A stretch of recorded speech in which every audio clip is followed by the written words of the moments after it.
In this episode, we speak with Robert Collins of Partners Group, where he serves as co-head of private wealth, head of the firm's New York office, and a member of the Global Executive Board. Partners Group is a leading global private markets firm. Since 1996, the firm has invested over $200 billion in private equity, private debt, private real estate, and private infrastructure on behalf of its clients. The firm seeks to generate strong returns through capitalizing on thematic growth trends and transforming attractive businesses and assets into market leaders. Partners Group is a committed, responsible investor and aims to create sustainable returns with lasting positive impact for all its stakeholders. Robert leads Partner Group's U.S. private wealth and defined contribution practice and is president, portfolio manager, and member of the board of managers of Partners Group Private Equity Master Fund. He also chairs Partner Group's USA's Investment Committee. Robert joined the firm in 2005 as a member of the private equity investment team and has 23 years of industry experience. I'm your host, RJ Lumba. We hope you enjoy the show. If you like the episode, click to subscribe. RJ Lumba is the managing partner of Growth Cap and the executive chairman of Market Insight Media. He is the host of Growth Investor, a podcast featuring today's best investors, executives, and founders. In the minutes ahead, we'll uncover insights and strategies for accelerating growth and succeeding in business. Rob, great to chat with you today. Thanks for coming on the podcast. Hey, great to be here, RJ. Great to see you. So where I thought we'd kick off is learning a little bit more for the benefit of our audience of Partners Group, because it's a firm that's well known within the investment management space, but may not be as well known among our broader kind of CEO community. So maybe let's start with the high level of what Partners Group does.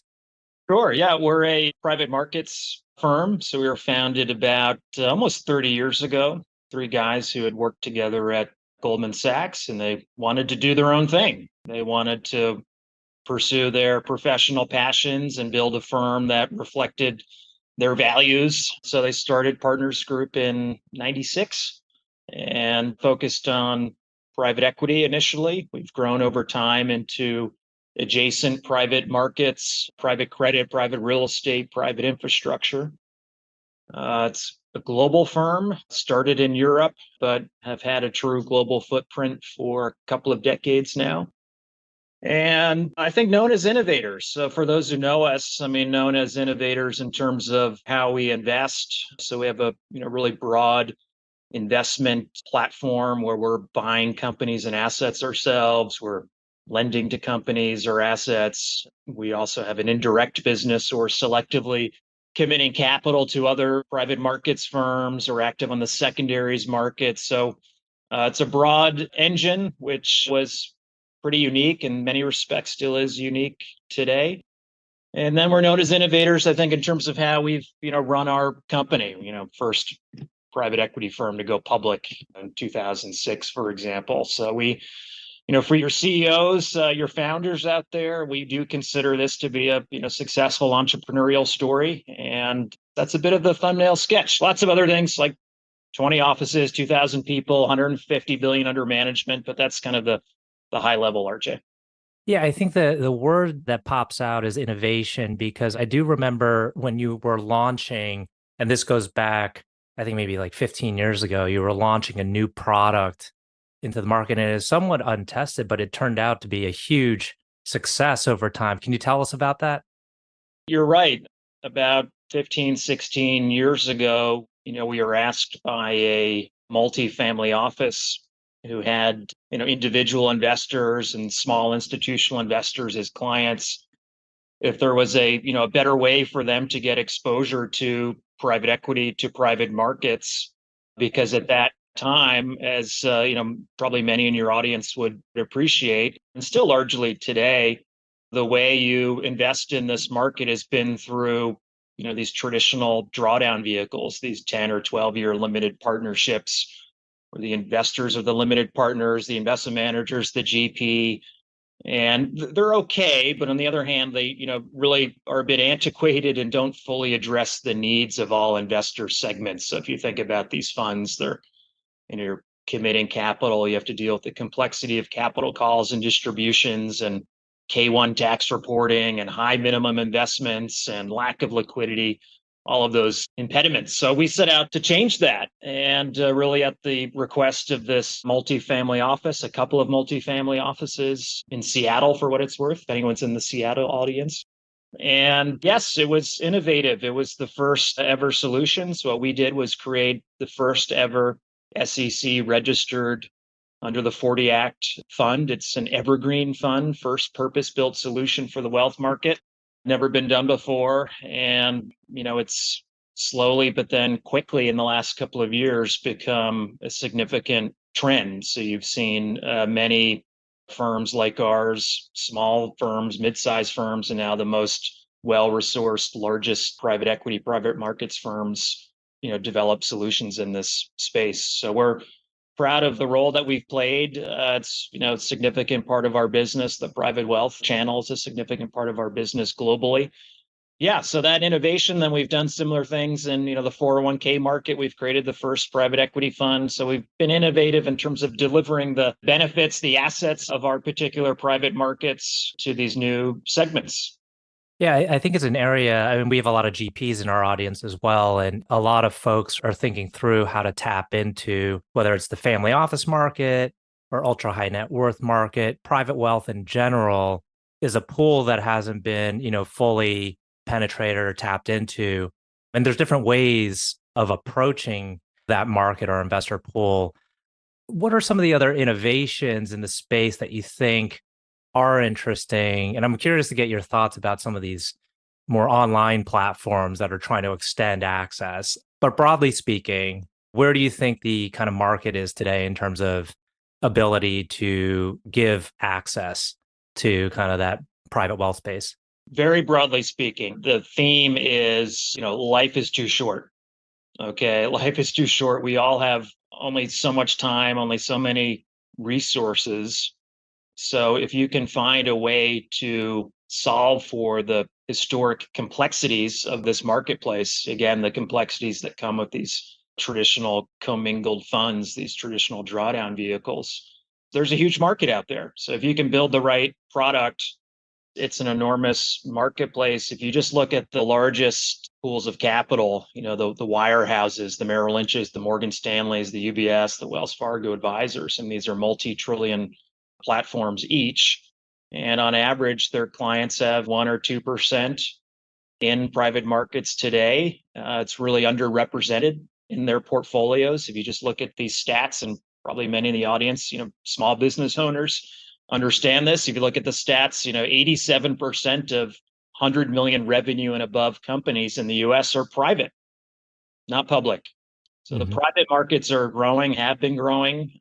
These are real businesses, and the individual investors, many of whom are, business owners, work for these companies. They want exposure to that real economy. And all that's been missing is the right vehicles. So we've simply taken the same content, same strategies we've run for institutions historically and put them in the right format, the right structure. And I think part of your question, yes, there's lots of development work happening out there, further refining what we've done. So, ourselves included, building new solutions, providing more specific, more granular approaches to the marketplace instead of broad vehicles. So just like the mutual fund industry developed and specialized, we're seeing the same solutions. I think the vanguard, what people are really thinking about in the future is, what's the application of the digital world? And can you, tokenize, digitize some of these funds, make them even more readily available to the retail audience? Can you solve for some of that operational complexity in terms of, the investor experience, buying and selling? So that's a bit out in the future. We've done some work on that, but you need the broader environment to be conducive for that sort of next couple of steps forward from a product development point of view. But the big picture is, investors, as always, are looking for ways to diversify their portfolios. There's this enormous equity market out there, private equity market, broad landscape there, as the audience knows, from everything from venture to buyouts themselves. And investors are trying to get exposure. So that's the big picture. And I think it's a great thing that the investment management industry is now, really focused on delivering these solutions that really make sense for the individual investor. Yeah, when one thinks about the investment management industry, one doesn't typically think about innovation, but it's actually happening all the time, whether it's within the investment firms themselves or, investment banks. There's a lot of innovation that happens kind of behind the scenes without anybody really knowing what's happening to make things more efficient. Your background is very interesting, and I'm wondering about your take on how it's enabled you to kind of innovate. Tell us about where you started with your career. I started in equity research. I went to Tulane as an undergrad. Tulane has this amazing research program, an extracurricular program. You basically act as a sell side research analyst. So I covered Cal-Maine Foods, which is the country's largest producer of eggs in Jackson, Mississippi. So as a student, you could go and meet management, do the company tour, and initiate coverage. So that's what I did. That was my way to come back to New York and start my career in equity research at Solomon Smith Barney. And then I noticed as we were initiating coverage on companies that recently went public that there's this incredible venture private equity market. You look at the cap tables, who was starting these companies that were going public and doing so incredibly successfully. That gave me my first view into the private markets. Moved into more of an investment banking role focused on private equity Mhm. at a large investment bank with a big retail brokerage. And through that, maybe RJ, that was sort of my first insight to how the street was trying to decades ago deliver access to private markets to these clients of large brokerage firms. And I realized that there's a lot of elements lacking in those products. And then fast forward, full disclosure, RJ, you and I went to business school together. Mhm. So fast forward, leaving business school, started at Partners Group. And my dad, like any proud dad, said, "Oh, I want to participate in what you're doing." He had a pension, still has a pension from the New York City retirement system. So he actually saw private equity himself in his pension reports. And he said, "You're now working, son, at a private equity firm. I want to invest at a private equity firm." And this was happening at the same time that multifamily office I mentioned was saying to us, "Well, Rob, you guys need to develop a solution for us." So it all sort of coincided. And ironically, my dad put the first 50,000 into this, our 40 Act fund. It's now our largest fund, 14 billion in size. He's done quite well with that investment. But yeah, I just had sort of a congruence of different events and insights, personal things in my life that led at this one moment to sort of create that one fund. So it's been a great journey. I've heard executives at corporations and some large corporations who've been able to kind of excel quickly in their careers say that they had to take risks, even within kind of the corporate environment. They had to be willing to stick their neck out on an idea. When you were thinking of these products, did you view it as that? Was it risky? Yeah, it was a side hustle, RJ. Others said, "Okay, you're doing what? You're trying to do what?" So it was a bit of my side hustle night job here at Partners Group. And I wouldn't say it was, an entrepreneurial experience such as what we think of true entrepreneurs out there. And maybe the cliche would be intrapreneurial, but I did have to spend my time, in some cases, political capital to get this off the ground and get the company behind this. And, I did have to take that time away from my other, maybe more formal responsibilities. So a little bit of risk taking there. But on the other hand, back to my initial comments about the firm, I mean, it's exactly what Partners Group likes to do. It's part of our DNA. So fortunately still work for a company that really gets excited about clients coming in and saying, "Look, I have a problem. I have an opportunity. I have these constraints. Can you help us?" So we love doing that kind of thing. So it is, in some respects, classic for us, part of our DNA. But yes, it was also a combination of, some personal risk taking, if you want to put it that way. We talked about the various kind of lines of business that you're involved in or products, however you want to term it. How has the kind of mix evolved? Have you found that over time, the firm as a whole has become more invested in a certain area versus another? Yeah, I guess, in terms of the investment engine that we have, I mean, it is a bit of an unusual platform. And we did our first control buyout over 20 years ago. And over time, we've done a number of different things. We buy companies, we co-invest with other managers, we do direct lending, secondaries, primaries. So a bit of a broader platform than you've seen at other firms who maybe come from a monoline kind of buyout background or a fund of funds. We have this broad capability, and then we deliver that basically pro rata. So all of that content we deliver, whether you're a sovereign wealth fund or a 50,000 investor, you get the same access. And part of it, RJ, is just that mix over time changes, and that's where we try to add value. So in some cases, different parts of the market, the secondary market, may provide more value. In other cases, they may be less of an opportunity. Direct lending, for example, same idea. It's a compelling place today, wasn't the last couple of years. So we try to provide that tactical value add in terms of how we're investing through time. And then we also try to add value by just leveraging that engine to build diversified portfolios. So we believe in diversification, probably massively diversified relative to some other solutions. So that's sort of the investment side. And then the trend on the solution side or the product side is evergreen, starting with the private wealth oriented solutions. But that's now become a trend in the institutional marketplace as well, where we see more and more institutions say, hey, you know what? My challenge is the same as the individual investor in that I need to get the assets and I need to be in the market through time. I need to compound these portfolios. And again, that traditional limited partnership structure really isn't conducive to that. You're committing, you're not investing, you have less control over the cash flows on the way in, on the way out. It's just really complicated. And even if you have professional staff and resources, it's just really tough.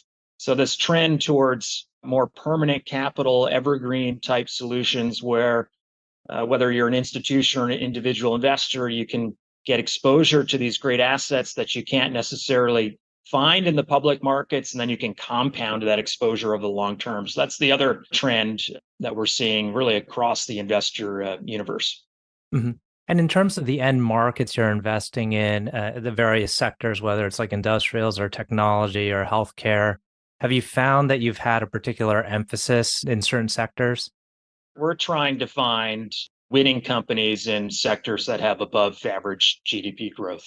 You could call it a good to great strategy. So we all have our industry periodicals. So there's this one, that's in the private equity industry. They do an operational excellence award every year. We've won that for many years in a row. So we're trying to buy good businesses, help them grow, top line cash flow, leveraging not only the resources we have from a capital point of view, but our human resources to help these management teams grow. So that's at the board level, that's at the C-suite level, even below, like help them execute their vision. And this is why, RJ, the markets are growing. This is why the private markets are growing. And your audience probably agrees with this, I would imagine. But for many, many teams, whether that's that professional C-suite or the founder CEO, they just feel like the best way to realize their vision, their dreams, execute their mission, it's better to do it privately.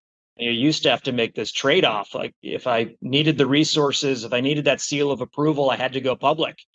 No longer the case. So I think this is the context behind all of this is that, more and more of these companies just want to be private unless there's some incredibly compelling value proposition to go public. They'd prefer to work with firms like us to execute their strategy. Yeah, so when you boil it down from a sector point of view, technology, healthcare, that's where we're most active. We're not doing anything counter-cyclical. We do some industrial, depends how you define these things, consumer as well. But it's a good to great strategy. So where can we find these winning businesses, growing sectors, help them grow organically, sometimes inorganically, and take a long-term perspective, which we can really do now as more and more of our assets are becoming evergreen in nature. There's some companies that we can hold on to for an extended period of time. That's not for every company, but it certainly happens in portions of the portfolio. Well, let's get your take on ESG. And the term people like to use different terms, but I'll throw the one out there that is somewhat can be controversial at times. But in essence, I think managers, they're trying to do good for the world. And, and people will phrase it as their citizenship report or some other way to phrase it. But however you'd like to describe it, can you tell us about how Partners Group is involved in kind of maybe societal and environmental initiatives? Yeah, I mean, we were among the early movers in this regard. I mean, coming out of our roots in Europe, I think many would say this topic was more pronounced there than it was here in the States. It was an earlier theme there. So we've been active as, responsible investors in the context of the UN PRI for a long time. And for many, many years, we've just simply viewed this as another way to help our companies create value. I mean, ESG is a value creation tool, among others, in our business. So from that perspective, from that investment perspective, that's how we think about it. I mean, very simply, you can think about just simple things like energy efficiency. We own KinderCare, the large, childhood education business. And we bought that. We said, okay, are the lights on in the parking lot at night? Do they need to be on or not? Are the lights still on in the buildings overnight? I mean, that's basically ESG. I mean, that's an ESG value creation strategy. So it's, very simply a value creation tool across those different dimensions, lots of different other examples, right, on the environmental side, on the employee health and safety side. And then as a company, right, and we believe in running our company in the same way, in a thoughtful way, being responsible, investors and thinking about the different stakeholders that we have. So we've been really focused on that. I think it's in the public domain. There's what is it? There's some Dow Jones Sustainability Index. I think we're the only private equity firm in there, but we care deeply about this topic. I think it's unfortunate that it's become a bit of a charged term here in the States when it's simply about creating value for our investors, our employees, and our management teams. Mm-hmm. We're coming up on time. I do like to end with a couple questions. They veer more towards, I guess, the personal. I'll start off with the first one. Can you tell us about a person who has had a profound influence on you? I guess I'll go back to my dad, right? Just like professionally, profound impact, always supported me, of course, and then specifically in terms of my career here and the focus on private wealth. So, Dad, if you're going to be watching, thank you. Thanks for your support. Excellent. Okay, last question. Can you tell us about a charity cause or other endeavor that you are passionate about? I ran the marathon, New York City Marathon last year, RJ. Oh, First I didn't know that. of these bucket list midlife crisis kind of things. Grew up in New York, always seen it many times. My dad actually did it 4 or 5 times. Never done it, so I did it last year and supported a charity called Longevity, so lung cancer research. Thinking about doing it again this year. I mean, supporting, but I don't know if I'm going to run again. But that's a recent cause that I've cared about, been passionate about. Excellent. I'll also throw in that you are a supporter of Cornell, as I've noticed throughout the years. It was kind of inspiring for me to see that. So appreciate what you do for the school. You too, RJ. You're a big supporter too, and it's a wonderful institution, an easy one to support. Excellent. Well, Rob, thank you so much again for taking the time. It's been a true pleasure to chat with you today. Likewise, RJ. Thanks so much. Have a good one.